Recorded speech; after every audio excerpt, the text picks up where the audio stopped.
안녕하세요. 힐링 토크 회복을 사랑해주시는 시청자 여러분, 정선입니다. 남자나 여자나 인생에 있어서 가장 기억이 뚜렷하게 남는 순간을 꼽으라고 하면 여자들은 여고 시절, 고등학교 다닐 때를 얘기하고 보통 남자들은 군대 얘기를 많이 한다고 합니다. 근데 살다 보면 여러 가지 일들을 많이 겪게 되지만 여고 시절 3년 그리고 군대 요즘은 2년이 채 안 된다죠. 그렇게 2년이 채 안 되는 그 시간들을 그 후에 그 전에 20년, 30년보다 훨씬 뚜렷하게 기억한다는 거. 그 이유가 뭘까요? 뭔가 우리가 모를 그 반짝반짝 빛나는 명료한 추억들이 있기 때문이 아닌가요? 오늘 모신 이분은요, 군대에서 굉장히 인생이 바뀔 만한 경험을 하셨다는 분입니다. 얼마 전 폭발적인 인기로 아주 사랑을 받았습니다. 연기 너무 잘하시는 고려의 우왕 배우 임지규 씨 모셨습니다. 어서 오세요. 안녕하세요. 반갑습니다. 저 너무 팬이에요. 감사합니다. 태종 이방원에서 우왕으로 새롭게 각인된 배우 임지규. 데뷔 이후 꾸준히 드라마와 영화에서 여러 작품과 캐릭터를 소화하며 자신만의 입지를 성실하게 다져나갔던 배우 임지규. 드라마 태종 이방원에서 고려의 우왕으로 폭발적인 연기력을 선보인 그 뒤에는 오랜 시간의 공백기와 배우로서의 고민의 흔적이 자리했는데 배우로서의 소명을 늘 강구하는 임지규의 회복 스토리를 지금 공개합니다. 그 씬스틸러라고 하잖아요. 나올 때마다 연기를 너무 섬세하게 진짜 잘 소화해 주셔서 항상 기억에 남았던 것 같아요. 너무 감사합니다. 네. 그 우왕 연기도 굉장히 좀 신경질적이고 좀 뭔가 남다른 감정선이잖아요. 왕명을 거역하고 말머리를 돌린 개역죄인이다. 죄 없는 도성의 군사들을 도살한 살인마다! 네 형제들을 모두 뵐 것이다! 찢어 죽이고 때려 죽이고 공겨 죽일 것이다! 근데 이게 이제 4회차에 돌아가셨다고. 네, 처형을 당했어요. 안타깝게도. 네. 근데 어떠셨어요? 그 연기를 하시면서 처음에 그 섭외를 받게 된 어떤 동기나 이유는 뭔가요? 처음에는 네. 제가 우왕이 아니라 네. 공양왕이었어요. 진짜요? 네, 그래서 대본을 처음 보고는 나랑 좀 비슷하다. 사실 좀 우유부단하고 좀 유약해 보이고 이런 역할들을 많이 했어가지고 네네. 잘할 수 있지 않을까? 그렇게 해서 대본을 준비하고 있다가 며칠 뒤에 이제 갑자기 그 공양왕이 아니라 우왕을 했으면 좋겠다, 감독님이 이렇게 얘기가 전해졌대요. 그래서 우와. 저는 이제 우왕 대본을 봤을 때 너무 매력적이지만 네. 이거 누가 이걸 할 수 있을까? 좀 강하니까. 네, 너무 돋보이고 욕심은 나지만 감히 함부로 할 수 없는 만약에 잘 못했다간 욕을 엄청 먹을 수 있는 역할이어가지고 또 낯선 역할이었기 때문에 더 그러셨겠네요. 네, 한 번도 해보지 해왔던 게 않았고. 아니니까. 네, 좀 또 캐릭터도 너무 세서 맞다. 과연 내가 할 수 있을까? 무게감이 좀 네. 있죠. 근데 이제 그래도 나한테 이런 역할이 오게 된 이유가 있지 않을까? 그래서 이제 아내랑 상의를 해가지고 저 혼자 감당을 못하겠다. 그래서 선생님께 레슨을 한 2달간 받으면서 와. 준비를 했었죠. 그러셨구나. 네. 하고 난 다음 지금 소감은 어떠세요?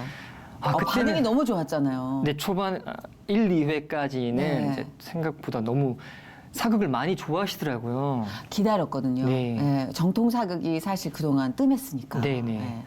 그래서 방송이 되고 응원도 많이 해주시고 저도 이제 아내도 너무 좋아하고 네. 역시 레슨 받기 잘했어. 근데 이제 그 다음 주에 3, 4회가 방송이 되었는데 네. 이제 부족한 부분들이 많이 드러난 거예요. 그 씬에서. 에이. 진짜 설마. 솔직하게. 그 왜냐면 본인한테는 좀 더.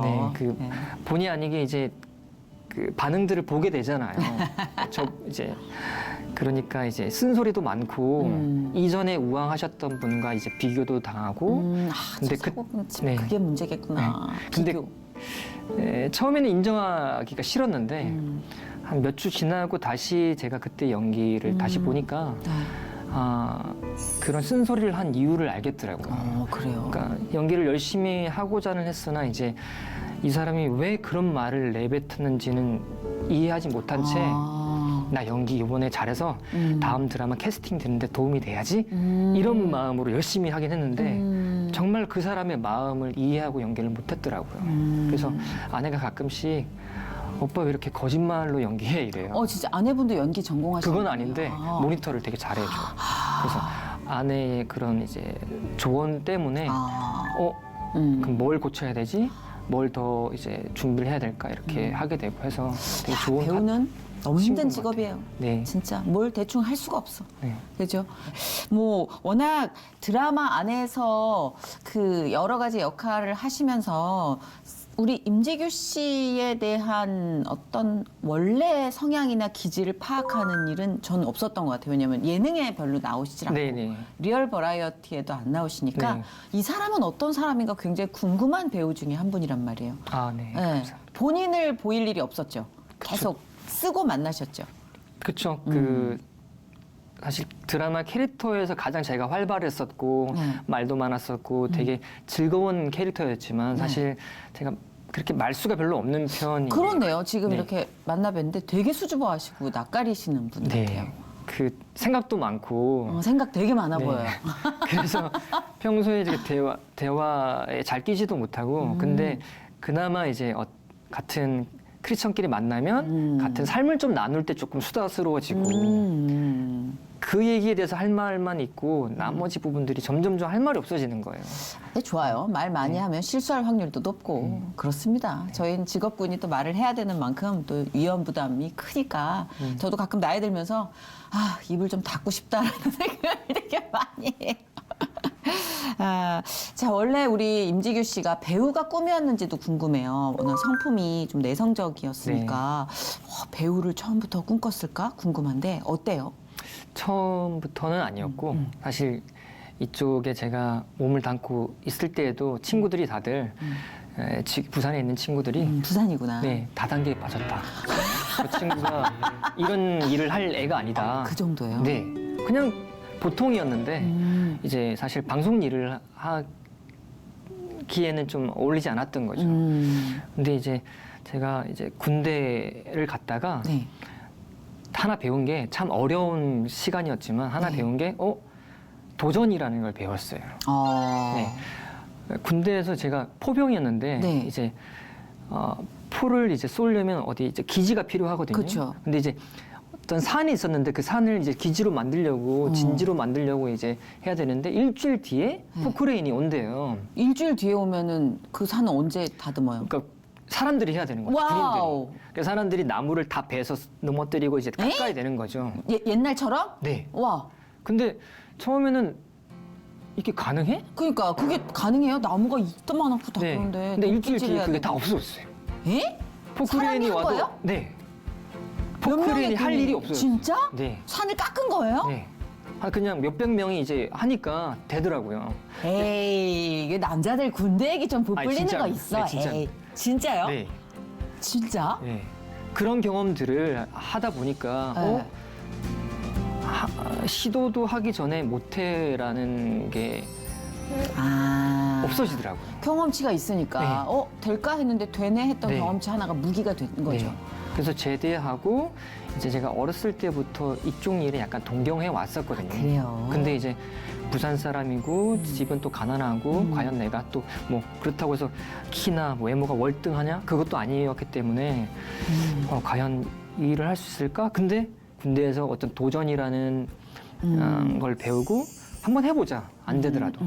그래서 이제 서울로 상경을 해서 와. 이제 처음에는 이제 모델을 하고 싶었어요. 되게 CF 모델. 진짜? 그때만 해도 이제 잡지에 나오는 모델 아니면 네네. 광고에 나오는 모델 이게 딱 네. 배우랑 분리가 되어 그렇죠. 있었거든요. 네, 네. 톡 집어서 왜 CF 모델이었을까? 왠지 저는 이제 표정이 되게 다양한 사람이라고 착각했었어요. 뭘 착각해요. 다양하구만. 지금은 이제 좀 네. 근데 자연스러워졌지만 그 착각이 필요했었어요. 네, 그때는. 네, 네. 네. 근데 이제 막상 이제 오디션을 보고 했는데 계속 떨어지는 거죠. 그래서 이 일이 나랑 맞지 않나? 그러는 가운데 우연히 이제 독립영화 단편영화 오디션을 보게 되었고 그때 이제 나이 23살까지만 오디션을 보겠다. 네. 고등학생 역할이었거든요. 근데 제가 또 꽤 있었을 텐데 동안. 동안이어가지고 이제 어차피 민증 검사하고 오디션 보는 거 아니니까 네. 23살이라고 하고 오디션을 보자. 보기나 해보자. 네. 그래서 합격을 했네요. 와우 대박. 그래서 촬영을 하고 이제 다 했는데 그게 또 영화제도 가게 되고 와. 그러면서 이제 제목이 뭐였어요?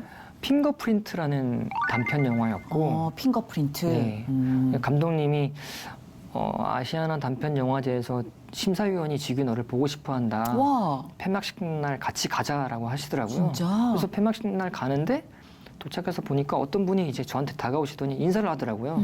그래서 전 제가 아는 분인 줄 알고 딱 예, 안녕하세요 이렇게 인사를 했는데 알고 보니까 안성기 선배님이었어요. 착각을. 네, 동네에서 네네. 많이 보던 분이구나. 근데 알고 보니까 안성기 선배님이 제 연기를 보고 이제 폐막식 때 특별 언급을 해주자. 진짜. 네. 근데 그렇게 좋게 보셨던 이유가 사실은 제가 극 중에 대사가 없어요. 오. 왜냐하면 이제 원래는 대본에 대사가 있었는데 이제 대사를 해보니까 사투리가 나오는 거죠.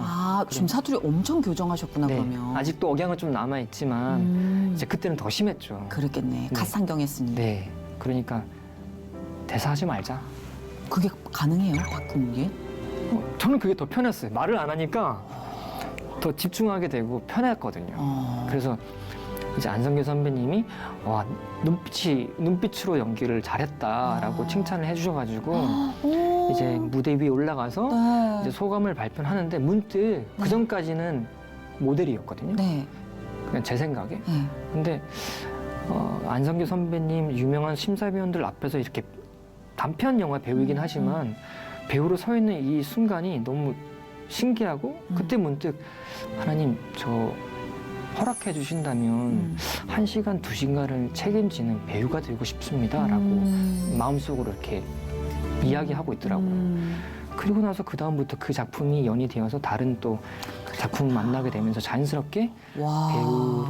배우의 삶을 시작점이 살게 되었습니다. 어마어마한데요. 네. 그래도 영화제에서 그렇게 폐막 인사를 할 정도면 시작점이 굉장히 화려한 거예요. 그렇죠? 그리고 거기에는 이제 선배, 정말 기라성 같은 선배의 응원이 있었고 그거 굉장히 크거든요. 네. 처음 만남이 힘이 되는지 트라우마가 되는지.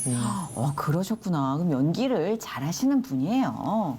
지금 안에 있는 거 30도 안 보여주신 거야, 지금 이분이. 아, 감사합니다. 기다리겠습니다. 결혼을 일찍 하셨더라고요. 저는 좀 늦게 했고 아내가 일찍 했습니다. 그렇죠. 지금 너무 동안으로 봤기 때문에 일찍을 한 거라고 생각했지만, 근데 결혼하신 지가 꽤 된 게 2015년이요. 네. 저는 그래도 2018년 뭐 이쯤으로 생각을 잘못하고 있었던 것 같아요. 그래서 아이가 벌써 유치원생이더라고요. 네, 7살이 됐습니다. 아드님, 따님, 아들 아드님. 네. 이름이 뭐예요? 지수입니다. 지수. 네, 제 이름 지자와 아내가 한글인데 네. 손자를 이제 한자로 바꿔가지고 지수 이렇게. 그렇구나. 그럼 아내분께서는 그때 결혼하실 때 몇 살이셨던 거예요? 제가 37이었고 아내가 25. 와우. 잠깐만. 12살 차이예요? 네, 교회에서 만나가지고 욕을 엄청 먹었거든요. 이야, 네. 교회에서. 네, 반대하시는 분도 많고 왜 반대를 해요? 요즘 뭐 나이 차이 무슨 그런. 요즘은 그렇지만 네. 이제 2015년도 뭐. 15년 이제 교제를 한 4년 5년 했는데 이제 그러면 그러니까 잠깐만요. 20대 초반부터 네, 아내가 20살인가 21 때. 혹시 이렇게 청년부 교사랑 학생으로 만나 그 정도는 아니고 같은 청년으로. 청년으로. 네네네. 와우. 그렇죠. 교회 안은 또 보수적인 부분이 있으니까 네네. 욕까지는 아니지만 네. 어이구 이런 도둑 뭐 이런 네, 얘기. 너네 언제까지 가나 보자. 뭐 이런. 진짜? 와, 오래 교제하시고 네. 또 이렇게 결혼을 하셨는데 어떻게 이렇게 교제를 하시게 된 거예요? 그 마음속에 어떤 느낌이 오셨어요? 배우자 기도를 하시거나 뭐 특별한 그렇더라고요. 사람들이 배우자 기도를 하면 딱 그런 느낌이 왔다라는 분들을 최근에 제가 많이 만나서 그런가 궁금했어요. 왜 어떤 좋아하는 상대 어떤 누군가를 보면 이렇게 후광이 비친다고 해야 되나요? 그러니까 그렇다면서요. 그런 진짜? 게 있었어요. 그러니까 와. 교회에서 제가 예배를 드리려고 이제 들어가는데 네. 이제 저한테 누군가 인사를 하는 거예요. 그러니까 저는 그 친구를 모르는데 이제 저를 안다고 인사를 해줬는데 그 친구 옆에 제 아내가 있었어요. 그냥 서서. 네. 근데 이제 인사를 해주는 그 친구는 안 보이고 제 아내가 계속 눈이 가더라고요. 그러면서 이제 잠깐 인사를 하고 이제 뭐 화장실을 가나 보더라고요. 네. 그래서 저는 이제 제 예배 자리에 앉아 있는데 그 친구 얼굴이 또 궁금하더라고요. 보니까 저 앞에 앉아 있길래 네. 제가 제 팀원들을 찾는 척하면서 이렇게 한번 보고 진짜 너무 마음에 드는 거예요. 근데 뭐 어떻게 하겠어요? 제가 먼저 말을 걸 수도 없고. 예뻤구나. 네, 이뻤어요. 아유 뭐 후광이라고까지 우린 다 알아요. 네, 이뻤어요. 딱 제가 예뻤어. 좋아하는 얼굴. 맞아요. 자기의 어떤 이상형이 있으니까. 근데 뭐 그냥 이쁘다 이렇게 했는데 한 며칠 뒤에 제가 어디 중학교에 저희 교회에서 이제 간증 초청을 받아가지고 이제 가게 되었는데 네. 그 자리에 피아노 반주를 하러 온 거예요. 아 이건 빼도 박도 못하는 운명이죠. 그래서 이제 끝나고 이제 대화도 하고 했는데 나이 차가 12살이는 났지만 제 이야기를 너무 잘 들어주는 거예요. 좋았던 거예요. 네. 그분도. 네. 지금은 제 얘기 별로 안 들으려고 하는데 말 많이 하도 싫어하는데. 결혼은 그래요. 네. 그때는 오히려 네. 이제 나름 교회 오빠처럼 네. 제가 믿음이 좋다라고 착각했었고 교회에서 가는 선교도 많이 갔었고 나름 저의 자신을 되게 칭찬했었거든요. 또 주위에서도 와 배우로 살아가고 있으면서도 선교에 빠지지 않고 가는 걸 되게 응원해주고 칭찬해주고 그랬는데 이제 아내를 만나 시점부터 네. 제 진짜 모습이 다 들키게 되더라고요. 원래 그렇죠. 네. 연애와 결혼이라는 게 믿음 좋은 교회 오빠인 줄 알았더니 민낯을. 네 쓰레기였고. 뭘 쓰레기야 뭐. 진짜 제 와이프가 저 때문에 예. 이제 믿음의 사춘기가 왔어. 아 정말. 되게 멘토라고 생각했었는데 저를. 아 그럴 수도 있겠다. 나이 차이가 알고 또 보니 있으니까. 똑같고 아니면 더 심하네. 뭐 제가 아내한테 좀 너무 부끄러운 모습도 많이 들키고. 다 그래요. 네. 임진규 씨의 신앙은 언제 좀 부쩍 하나님과 밀도가 생겼을까요? 결혼이 가장 컸던 것 같아요. 오 정말. 네, 그 이제 연애할 때도 이제 척하던 시절 다 떠나. 네, 다 들키고 이제 결혼을 첫날 신혼여행을 가잖아요. 신혼 첫날 이런 마음이 들었어요. 아, 이래서 이혼을 하는구나. 전에는 이제 그런 이제 사례들을 보면 그게 말이 돼? 아, 진짜 사랑이 없구나 이렇게 생각했었는데 제가 신혼여행 첫날 그런 마음이 드는 거예요. 후광을 봤는데 네. 용서가 안 되는 거예요. 12살이나 어린데. 그러면서 이제 신혼여행 끝나고 돌아가면 그러니까 이혼을 해야겠다. 그 정도였어요? 네. 싸움이? 네. 그러니까 싸웠다가 회복했다가 그걸 계속 반복하는 거예요. 오. 그래서 저는 결혼을 하면 뭔가 개선이 될 줄 알았는데 그게 신혼여행 너무 좋은 이 시간조차 그런 일이 생기니까 아이가 생기기 전에 이걸 끝내야겠다라는 마음이 생겼어요. 되게 극단적인 생각이 들 정도로. 제 딴에는 괴로웠거든요. 그럴 수 있어요. 그럴 네. 수 있어요. 다행히 이제 와서는 이제 참았는데 결혼하고 나서도 이제 그런 일들이 반복이 되잖아요. 그리고 이제 아내의 단점, 물론 아내의 입장에서 저도 마찬가지였을 거예요. 어마어마합니다. 네. 상대적으로. 그런 단점이 발견될 때마다 맞아. 이 결혼을 깨고 싶고. 그렇죠. 근데 문득 이런 마음이 들더라고요. 나는 제가 발견하지 어떤 싫은 모습들이 발견될 때마다 이 결혼을 후회하고 이 결혼을 깨고 싶었는데 나는 고작 그런 사랑을 하는데 신랑이신 예수는 처음부터 내가 당신을 저주하고 배신할 자라는 걸 알고 계셨음에도 불구하고 나와 결혼해 주셨고 나의 실망스러운 모습 때문에 야 너랑 못 살겠다 이러지 않으시고 맞아. 한 번도. 네. 너랑 끝까지 내 신부로 완성해낼 거야. 난 너랑 절대 이혼하지 않으라고 하는 게 신랑 예수의 사랑이구나. 비록 해피한 결혼 생활은 아니었지만 오히려 그 생활 때문에 그 아버지의 사랑, 그 신랑의 사랑이 얼마나 힘들고 대단한 건지 그전에는 나도 할 수 있지 않을까? 맞아. 용서할 수 있지 않을까? 이제 션 부부처럼 나도 용서해주고 막 사랑해주고 그럴 수 있지 않을까? 근데 그게 저는 안 되더라고요. 그 댁도 들어가면 무지 기도 많이 합니다. 다 사람 사는 게 그렇죠, 뭐. 네, 근데 그래서- 우리가 봤을 땐 임진규 씨의 삶도 누군가 봤을 때는요, 그냥 작은 션, 다른 션 그렇게 비춰줄 수 있지만 이 안에서 이게 지금 전쟁이 엄청나게 있었다고 고백을 해주시잖아요. 네, 이렇게 결혼을 통해서 이제 아내의 모습이 그렇게 실망스러웠던 아내의 모습이 아이처럼 저희 거울로 비춰지더라고요. 너 모습이야. 맞아. 그럼에도 불구하고 난 또 포기 안 해. 그래서 결혼을 통해서 신랑 예수와 교회인 신부인 우리의 모습을 설명해주기 위해 결혼이라는 걸 허락하셨구나. 단지 너네들 잘 먹고 잘 살아. 그래서 사람들한테 되게 좋은 기감이 돼. 이런 수준에서 뛰어넘어서 너네가 그 신랑의 예수를 사랑을 발견했으면 좋겠어라고 이렇게 마련해 주신 장치였구나라는 걸 알게 되었죠. 그 지금은 이제 조금 평화로운 능선을 그리고 있으세요? 뭐 며칠 전에도 한번 싸웠는데요. 아, 이 부부는 영원토록 오래 사시겠다. 네. 아, 왜냐면 이렇게 표현하니까. 네. 네. 그러면서도 이제 하나님이 나를 이런 용서를 해주셨는데 난 고작 이런 문제 때문에 아직도 나는 화를 내고 있구나 또 발견하게 되고 네. 또 깨갱하게 되고 네. 네, 그러면서 이제 아내와의 싸움은 많이 줄긴 했는데 오히려 아이와 왜 그럴까 생각해 보니까 네. 제가 아내한테는 싸우면 안 돼요. 아내가 제가 이제 깨달았어요? 네 깨달았습니다. 키도 저보다 좀 큰데 아, 그러시구나. 힘도 더 세요. 아, 진짜? 네, 싸움으로 안 돼요. 그러니까 오히려 아이는 아직 제가 만만하더라고요.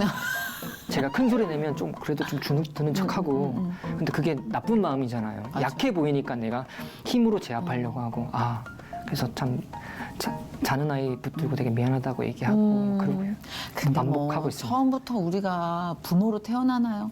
그렇잖아요. 우리 엄마 아빠도 그랬고 불안한 듯 또 사랑으로 성장해가는 것도 네. 부모인 것 같아요. 그 힘 하나님이 주시는데 뭐 걱정해요. 네. 그래서 지금 어떤 아빠가 되어주려고 하고 있어요? 제 마음은 네. 이해도 많이 해주고 기다려주고 네, 사랑이 뭔지도 가르쳐주는 아빠가 되고 싶은데 네. 그게 안 되는 거예요. 힘들어요. 너무 네. 제 새끼인데도 용서가 안 되는 거예요. 여기 네. 보통이 아니죠. 이제 그러면서도 이제 또 알게 되는 게 내가 이 나이만큼은 누구보다 아내한테 해주지 못했던 사랑을 네. 참고 용서하면서 사랑으로 내가 이해해주겠다고 했는데 그게 안 되는 안 거예요. 되죠. 그러면서 사람이 사랑하는 거라는 건 참 한계가 있는 거구나. 그러니까 이 사랑이라는 단어의 주인공은 하나님이시구나. 그 하나님이 그 사랑을 완전한 인내로 사랑으로 용서하시는 하나님이시지. 제가 그 안 되는 사랑을 통해서 그 사랑이 얼마나 대단한지를 알겠더라고요. 그렇죠. 네. 맞아요. 저는 자식은 없습니다만 간접 경험을 이제 동생, 딸, 조카로 했는데 제 첫사랑이거든요. 너무 속상한 거예요. 지가 아쉬울 때만 오고. 근데 어느 날 하나님이 그게 너야. 맞아요. 네, 맞아요. 뭐 진짜 조카 욕하다가 제가 울었잖아요. 회개하고. 약간 네, 내 거울이구나. 그러니까. 네. 그렇죠. 자식을 네. 키우면서 좀 더 달리 성장한다고 하시더라고요, 많이들. 선교는 그러면 예전만큼은 활발하게 다니시기 힘들겠어요. 지금 코로나 네, 시국이기도 그렇죠. 하고. 또 끊겼습니다. 맞아, 지금 진짜. 해외에 저 일본 선교를 주로 갔었었는데 이제 아예 가지를 못하고 또 지금은 이제 맞아요. 환영받기도 힘든 맞아요, 상황이라서 맞아요. 이제 국내 선교도 이제 다 막히고 그러면서 이제 온라인으로만 서로 인사를 나누고 네네네. 그러는 상황입니다. 좀 갈증이 좀 느껴지지 않으세요? 물론 선교는 힘든 일이긴 하지만 그만큼 그런 곳에는 뜨거운 감동과 은혜가 있잖아요. 그게 사실 조금 요즘은 뭐랄까 온도가 예전 같지 않다는 느낌 개인적으로 하는데 직접 다녀보셨으니까 더 할 것 같은데 네, 어떠세요? 좀 선교에 대한 갈증은 없으세요? 아직까지? 그 사람이 참 간사한 게 항상 선교 가기 전에는 귀찮고 두렵고 맞아. 거기 가서 불편하게 지내야 되고 맞아.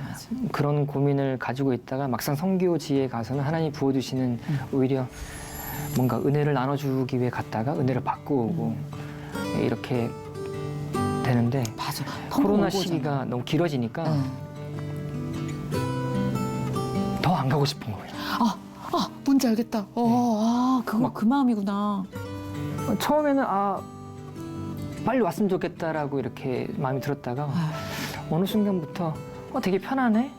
맞아. 이런 제 마음을 이렇게 들키게 되니까 참 예배도 마찬가지더라고요. 맞아. 그 아이가 이제 어리다 보니까 이제 교회 가지를 못해요. 네. 온라인으로만 드리는데 처음에는 이제 갈증을 느꼈다가 어느 순간 주일날 아침에 이제 가려고 하는 게 네. 귀찮더라고요. 어떡해. 그러니까 맞아. 마음이. 우리 어떻게 해요 이제? 맞아요. 네, 그러면서 우리의 진짜 모습을 그 전에는 그나마 일주일에 약속을 잡고 그거에 맞춰서 이렇게 움직였었는데 그때는 제가 믿음이 되게 좋은 거라고 생각했었는데 그러한 장치들이 없어지니까 네, 맞아. 한없이 나약해지고 게으러지는 제 자신을 보면서 그래서 이러한 제도도 필요하고 우리를 위해서 필요한 거구나. 맞아요. 네. 아니 심지어 우리 교회는 이제 조금 이제 신청하면 갈 수 있게끔 된 시스템으로 바뀐 지 얼마 안 됐거든요. 한 3달 전부터 안 가. 왜 안 가는 거지? 저희 어머님이 기저질환자라 백신을 못 맞으셨어요. 그 엄마 핑계 계속 대. 근데 이미 제가 알아요. 귀찮아졌다는 걸. 너무 들켰다. 우리 어떻게 해요 이제? 네. 돌아갈 수 있을까요? 네, 또 들키게 하셨으니까 이제 또 그럴까 네. 진짜. 또 진짜 진짜 예배를 회복하게 하시기 위해서 진짜 회복이라는 게 와, 이 험난한 이 길을 통과해야 오는 거라는 걸 또 한 번 느끼게 되는 것 같아요. 너무 혹독한 네. 터널이었어요. 그러니까 너희들이 나를 잘 믿어서 내가 너희를 사랑한 게 아니라 맞아. 저는 이제 나름 신앙생활 열심히 하고 선교 많이 다니고 하니까 하나님이 나를 더 칭찬해 주겠지. 그러니까 사랑받을 자격이 나는 좀 있겠지라고 생각했었는데 네, 맞아요. 그게 아니더라고요. 하나님이 그냥 사랑해 주시는 거더라고요. 내가 그렇게 생각했다가 배신감 쩔었잖아요. 내가 어떻게 했는데. 그러니까 나중에 착각이 딱 깨지는 거예요. 내가 신앙생활 잘한다고 사랑해 주시고 그게 좀 못한다고 하나님이 딱 떠나시는 분이라고 나는 착각을 했고 딜을 했구나 계속. 그냥 어떡하냐 우리는.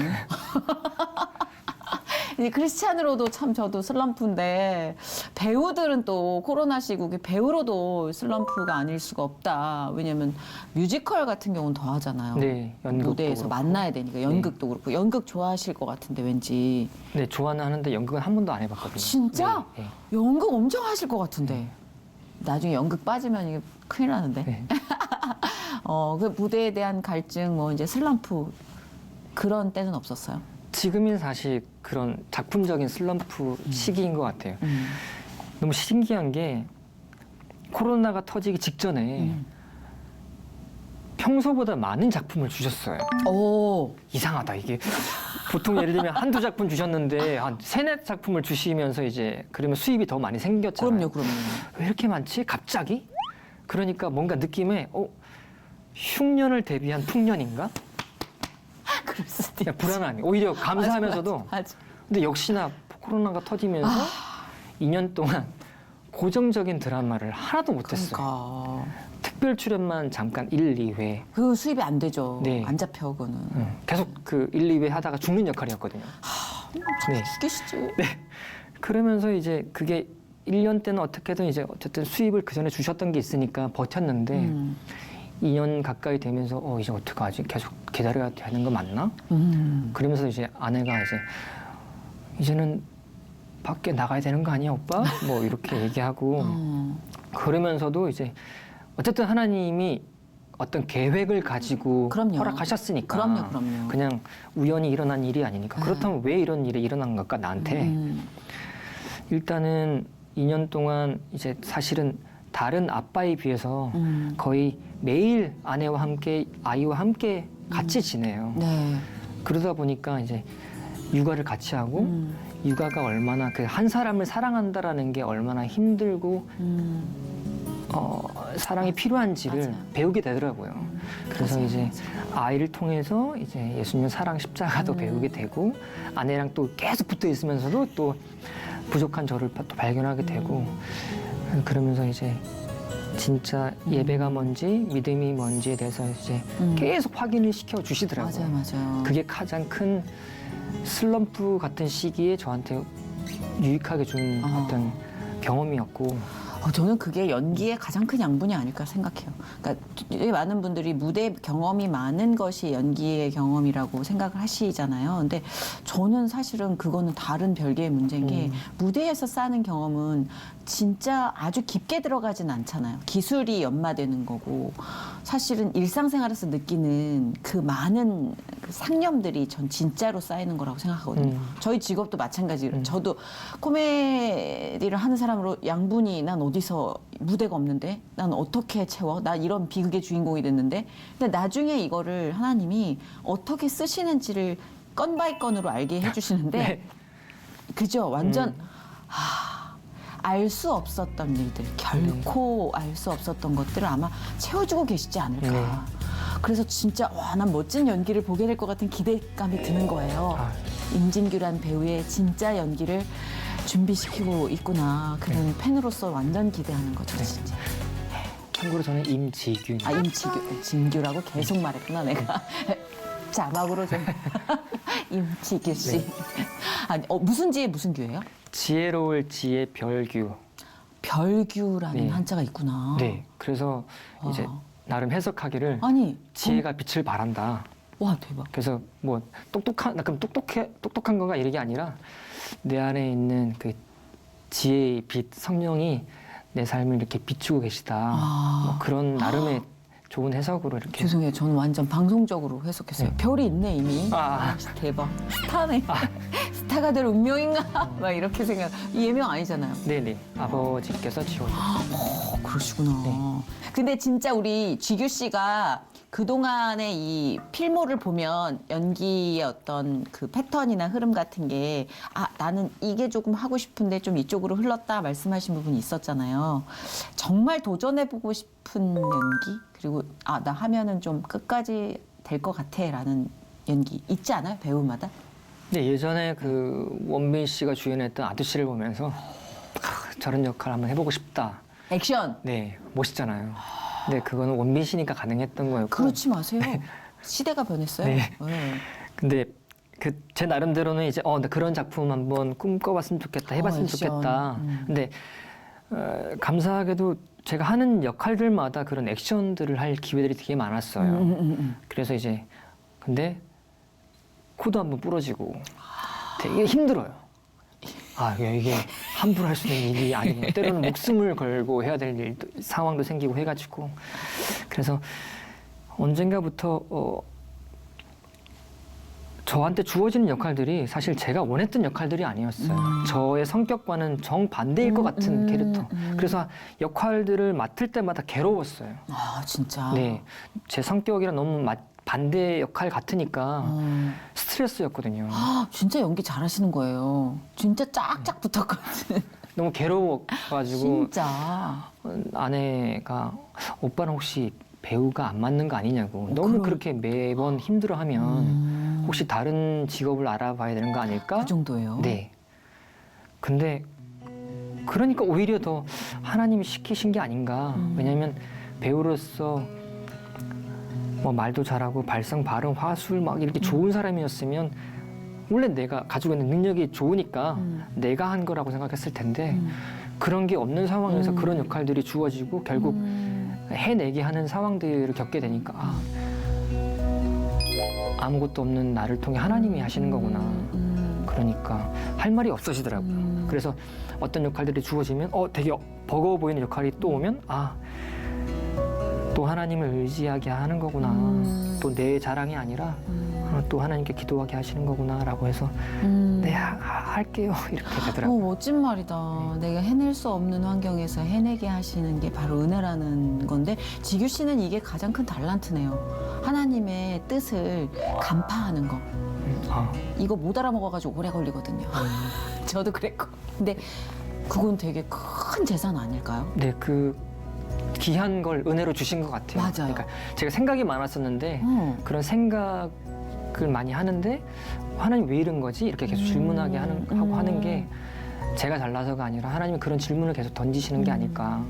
그러면 지금의 이 시기도 이 임지규라는 배우에게는 작품은 없지만 하나님께서 어떤 뜻으로 주고 계시다라는 거를 몸으로 깨닫고 있는 아주 귀한 시기라는 거네요. 네, 결과적으로는 그쵸? 과정은 되게 빨리 또 일들도 했으면 좋겠고 그쵸, 또 물리적으로는. 네, 아빠로서 남편으로서 좀 역할을 했으면 좋겠는데 뭐 그분이 시키시니까 그렇다면 뭘 알아야 되는 건가요? 이렇게 묻게 되고 물론 옆에 있는 사람 입장에서 또 답답해 보일 수도 있고 하지만 네. 배우라는 직업에 대해서 깨달으셨다고 이 쉬는 동안 네. 좀 무게감 있는 깨달음을 얻으셨다는데 어떤 거예요? 전에는 왜 부산 출신인 나한테 사투리를 고치지 못하는 나란 사람한테 배우란 직업을 허락하셨을까? 내 자리에서 하나님 주신 직업에서 십자가를 발견하기를 원하시더라고요. 그럼 그건 뭐지? 보니까 배우란 직업이 작가의 의도대로 말하고 움직이는 사람이더라고요. 근데 저는 순간순간 이 연기를 내가 잘해서 내 연기가 돋보여서 사람들한테 칭찬도 받고 캐스팅도 되고 그러한 목적이 먼저였지. 그 작가가 왜 이런 말을 썼지라고 한 그 의도는 별로 궁금하지 않았었거든요. 그게 아니라 그 작가가 말하는 의도를 깨닫는 게 그 의도를 무시하면 NG거든요. 이 직업으로 대단한 사람이 되어서 너 전도해 이게 먼저 목적이 아니라 하나님과 너와 지금 너와의 관계를 설명해주기 위해서 때로는 내가 하나님인 것처럼 착각해서 내가 작가로 착각해서 제가 주인공이 되고 싶어 하더라고요. 제가 튀고 싶어 하더라고요. 네, 그럼요. 그건 본능이죠. 그런데 하나님의 뜻이 무엇인지를 계속 수없이 NG를 내는 가운데 내가 너를 사랑한 거는 이런 이유였어. 네가 대단한 사람이 되길 바란 게 아니라 세상 사람들 보기에도 하찮은 직업을 가진다 하더라도 네가 그 속에서 나를 알았으면 좋겠어, 발견했으면 좋겠어. 내 아들 예수의 십자가를 발견했으면 좋겠어라고 주신 직업이었구나라는 걸 알게 된 거죠. 그 진짜 어려운 발견 아니에요. 왜냐하면 세상에선 그 답은 오답이거든요. 네네. 뭔지 알죠? 네. 주인공이 되기 위해서 내가 내 주체로 끌고 가기 위해서 사실 이 현장에 있는 사람이 거의 다예요. 근데 와, 이걸 이런 식으로 해석하는 배우를 처음 만났어요. 근데 이게 정답이거든요. 이게 하나님 보시기엔 정답인 답이 세상에서 인정을 못 받을 때가 많은데 그거를 결단한 용기가 난 너무 부러워요. 전 아직 그거 결단을 못 내려가지고 제 맘대로 좀 하게 해주세요 막 이러는데. 저도 똑같습니다. 저도. 그래요? 네. 그렇다면 다행인데 네. 진짜 그게 정답이거든요. 이게 왜 이게 안 될까요? 왜 안 되지? 맛을 봐서 그런가? 진짜 너무 귀한 발걸음을 해주셨어요. 저한테 가장 어려운 숙제를 주신 것 같아요, 오늘. 진짜. 그게 정답인데 그걸 찾아서 가지 않고 있네요, 제가. 근데 지규 씨의 이 오늘 고백이 물론 뭐 지규 씨도 왔다 갔다 한다고 하지만 제발 그래주세요. 네. 그 고백이 진짜 좀 커요, 저한테 울림이. 우리가 그걸 잊지 말아야 될 텐데, 그죠? 그러니까 예수님이 오신 것 같아요. 자주 잊어버렸어요. 네. 맞아. 제발 제 곁에 계셔야 돼요. 너무 행복한 동료를 만났어요. 너무 감사한 것 같아요. 감사합니다. 네, 그러니까 사실은 미디어 쪽에서 우리가 중심 잡기 너무 힘든데 지규 씨가 이렇게 중심을 잘 잡아주셔서 감사하고 보시는 분들도 우리 임지규 씨의 고백이 너무 가치 있었을 거라고 저는 감히 생각을 하는 것이 우리의 삶이 지금 이 현재 주소가 이렇거든요. 뭔가 화끈하게 되는 게 없는 것 같고 손에 잡히는 게 없는 것 같고 이렇게 우리나라는 망하나? 세계는 끝이 나나? 이런 불안감. 우리 후손은 어떻게 될까? 네. 뭐 이런 여러 가지의 중압감과 이 두려움 속에 지내는 여러분들께 또한 다르지 않은 형제 자매의 고백들 안에 하나님이 괜찮아, 내가 함께 하니까 괜찮아 라고 계속 말을 걸어주시는 것 같다는 생각. 저는 지규 씨 고백이 그렇게 들렸거든요. 어떻게 지내든 어떤 모습으로 있든 내가 있어. 내가 있으니까 그렇게 두려워하지 마라는 그런 위로로 전 들렸거든요. 그래서 많은 분들이 그렇게 들어주실 거라고 저는 믿고 오늘 하나님이 보내셨구나라는 생각을 다시 한번 했습니다. 이 연기로 진짜 많은 모습을 또 보여주실 텐데 임지규 씨는 어떻게 기억됐으면 좋겠어요? 배우로서 임지규, 뭐 혹은 그냥 사람 임지규가 세상에. 지금은 그냥 제 자신한테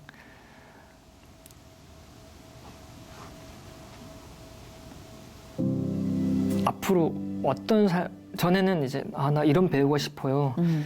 이런 생각들이 있었는데 이제 코로나를 겪고 이런 시간을 겪고 났다 보니까 내가 이렇게까지 배우를 할 수 있을까? 예, 확신이 없어졌어요. 그러다 보니까 하나님에 대한 원망도 생기고 이런 불안한 마음도 주시고 그럼 이제는 다른 일을 찾아봐야 되나요? 막 이런 마음도 들고 이렇게 왔다 갔다 하지만 그럴 수 있죠. 결과적 끝내는 그 하나님한테 항복하는 사람이 돼야 되지 않나. 그게 쉽지 않지만 그래서 끝내는 항복했더라. 멋있다. 맞아. 끝내는 하나님께 항복한 사람. 행복하게. 그 항복이 왜 한 번도 불행하게 느껴져 본 적이 없을까요? 아마 그 기억 때문에 우리가 하나님을 붙잡는 또 힘이 생기지 않을까 싶은데 저도 알았어요, 항복했어요 했는데 그 뒤가 늘 감사였던 충만한 기억이 있는데 임지규 씨에게도 그 항복이 늘 그랬으면 좋겠어요. 아직까지는 그래요. 결국은 그 행복과 항복이 한 획 차이잖아요. 그렇네요. 그죠? 네. 그냥 우리는 항복합시다. 행복해요가 아니라 항복해요. 크리스찬끼리의 은어가 하나 나왔네. 그죠? 네. 맞아요. 예수님께 항복한 것이 행복하다는 걸 오늘 알려주셨어요. 저도 너무 좋은 걸 알았네요. 진짜 네. 최고예요. 저는 임지규 씨 다음 작품 무조건 기대할 테니까 하여튼 그만두기만 해요. 하여튼 가만 안 둘 테니까 내가 작전기도 들어갈 테니까 아주 너무 귀한 배우세요. 너무 존재감 있는 배우고 왜냐하면 하나님이 쓰시는 배우니까 하나님이 도구로 활용하실 무기니까 그 귀함은 이루 말할 수가 없어요. 그러니까 도구인 우리가 섣불리 짐작하지 맙시다. 네. 저도 잠깐 쉬어봤는데 결국은 또 뒷덜미 붙잡혀서 끌려 나가요. 그때 대비해서 체력 많이 길러 놓으시고. 네. 그러니까 오늘 너무 귀한 간증이었고 진짜 밀접하게 여러분 우리의 삶에 와닿는 이야기였던 것 같아요. 많은 분들 힘내시고 회복되시는데 오늘 큰일 주셔서 저희가 대신 박수를 치겠습니다. 너무 감사합니다. 네, 초대해 주셔서 감사합니다. 진짜 축복하고 앞으로 한 3년 후에 다시 한번 나와주시길 기대하고 기다리겠습니다. 네. 네, 고맙습니다. 감사합니다. 네.